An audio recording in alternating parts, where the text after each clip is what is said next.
السلام علیکم، زه یم بخت الله جان حسرت او تاسو ګورئ په پښتو پوینټ ټي وي باندې د نن ورځې تر دې دمه خبرونه.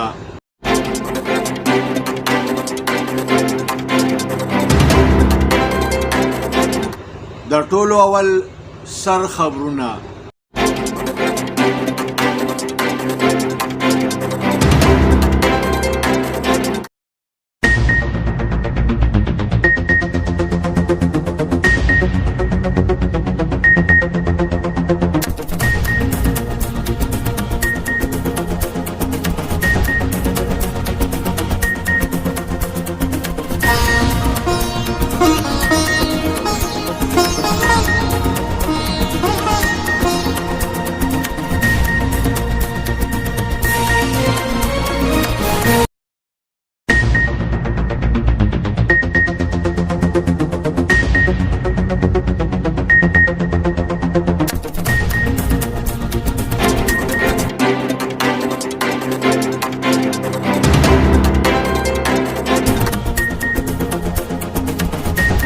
په ملک کې د کرونا وایرس دریم لهر خطرناک شکل اختیار کړی دی. د حکومت په خصوصي هدایاتو باندې انتظامیه او نور سرکاري ادارې په حرکت کې راغلي دي.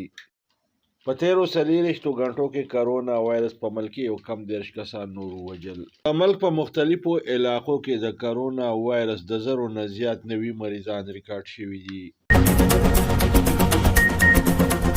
د کرونا وایرس د دریم لهر له کبله د سین حکومت د نوو پابندو لګولو فیصله کړې ده. په وزیرستان کې د دهشتګردو د حملې په نتیجه کې د پاک فوج 4 ځوانان شهیدان شوي دي. حکومت د الیکشن کمیشن او د نورې عملې نه د استعفا ورکولو مطالبه کړې ده. رضا رباني ویلي دي چې د فوج کار د سرحدونو حفاظت ته سیاست کول نه دي. د پی ډی ایم مرکزی صدر مولانا فضل الرحمن ویلي دي چې داسې ښکاري چې د سېنات د چیرمن او ډیپټي چیرمن په انتخاب کې ادارو کردار لوبولی دی. مریم نواز ویلي دي که نیب زما سره مقابله کول غواړي نو په خپله دې مخې ته راشي، عدالت ته ډال نه جوړوي. بل اړخ ته د مسلم لیگ نون مرکزی سینیر نائب صدر مریم نواز د ځان خلاف د نیب په کارروایي باندې د تبصرې په دوران کې ویلي دي چې زه 2 ځله جیل ته تللی یم، په دریم ځل جیل تلو ته هم تیاره یم. په های کورټ کې د مریم نواز د پیشۍ په وخت باندې د مسلم لیگ کارکنانو د پی ټی آی شهباز ګل په اګو باندې ویشته دي. د لاهور های کورټ دا فیصله کړې ده چې زمیندار خپل ګنې کم ځای خرڅول غواړي هغې ته اجازت دی. په آزاد کشمیر کې د واده هلک د ډولۍ وړلو دپاره په جنګ کې ځان سره هلیکاپټر بوته.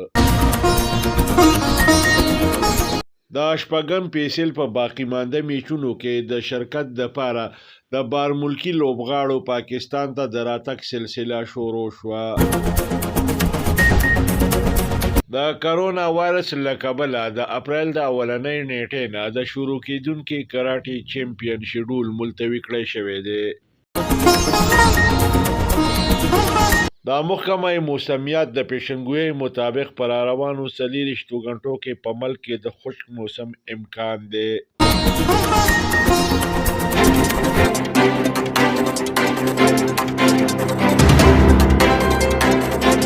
او اوس د دې خبرونو تفصیل.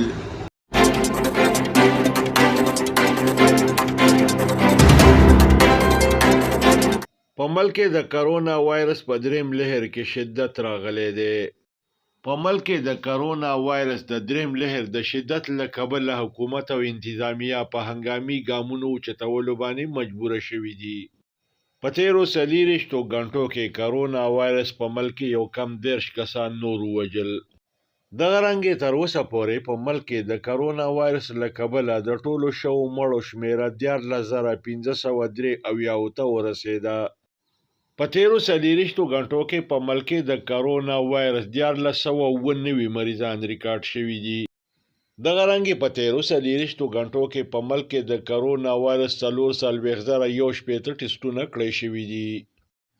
د کرونا وایرس د دریم لهر له کبله د سیند حکومت د نوې پابندو د لګولو په فیصله کولو باندې مجبوره شوی دی. په وزیرستان کې په سکیورټي فورسز باندې د دهشتګردو د حملې په نتیجه کې د پاک فوج 4 ځوانان شهیدان شوي دي. د اطلاعاتو مطابق بل اړخ ته پاک فوج دهشتګردو ته غاښونه ماتونکی جواب ورکړی دی. حکومت د الیکشن کمیشنر او د کمیشن د ټولو ممبرانو نه د استعفا ورکولو مطالبه کړې ده. د سېنات پخوانی چیرمن او د پیپلز پارټۍ مرکزی مشر رضا رباني ویلي دي چې پاین کې د هرې ادارې ځان له کار مقرر دی. د زیاته کړې ده چې د فوج کار د سرحدونو حفاظت کول دي، سیاست کول نه دي. د پی ډی ایم مرکزی صدر او د جمعیت علماء اسلام مرکزی امیر مولانا فضل الرحمن ویلي دي چې د سېنات د چیرمن او ډیپټي چیرمن په انتخاب کې د ادارو کردار په نظر راځي. مریم نواز ویلي دي که نیب زما مقابله کول غواړي نو د عدالت شاته دې نه ودرېږي، نیغ په نیغه دې میدان ته راشي. بل اړخ ته د مسلم لیگ نون مرکزی سینیر نائب صدر مریم نواز په های کورټ کې د پیشۍ په دوران کې د ځان خلاف د نیب په کارروایۍ باندې په تبصره کې ویلي دي چې زه 2 ځله جیل ته تللی ما، په 3م ځل د جیل ته تلو نه یریږم. د مریم نواز په های کورټ کې د پیشۍ په دوران کې د مسلم لیگ نون کارکنانو د پی ټی آی شهباز ګل په اګو باندې وشته دي. د مسلم لیگ نون کارکنان هغه وخت مشتعل شو چې کله شهباز ګل د مریم نواز په های کورټ کې د پیشۍ په حواله باندې د میډیا سره خبرې اترې کولې.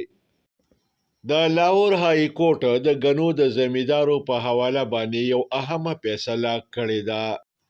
د دغه فیصلې لاندې د غنو زمیندارو ته دا اختیار حاصل شوی دی چې دوی کوم ځای غواړي خپل غني خرڅولی شي. د پنجاب د غنو زمیندارو د های کورټ دا فیصله ستایلې ده. د راغلو اطلاعاتو مطابق په آزاد کشمیر کې د واده الګ د ډولۍ وړلو دپاره په جنګ کې هلیکاپټر بوتلی دی. د بھارتي اداکارانو وویک او سلمان خان پخوانی دشمني هغه وخت ختمه شوه چې کله وویک د سلمان خان په یو تقریب کې د خاندان سره د میلمه په حیثیت باندې شریک شو.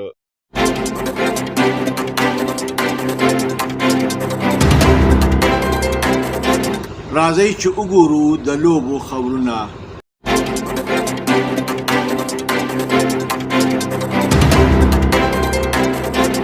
د شپږم پی ایس ایل په باقی مانده میچونو کې د برخې اخیستو دپاره د بهر ملکي لوبغاړو پاکستان د راتګ سلسله شروع شوې ده.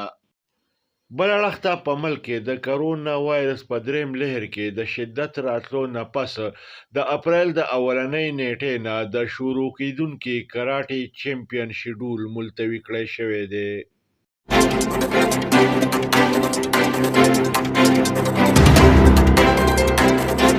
او اوس ګورو د موسم حال.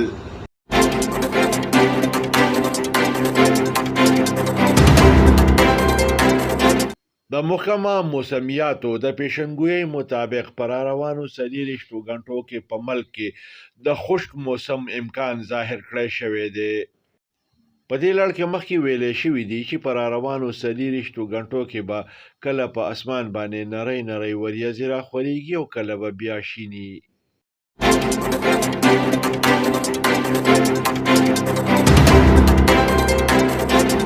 دې سره د نن ورځې خبرونه پای ته رسي. ښاد او اباد اوسئ. د لوی الله په امان.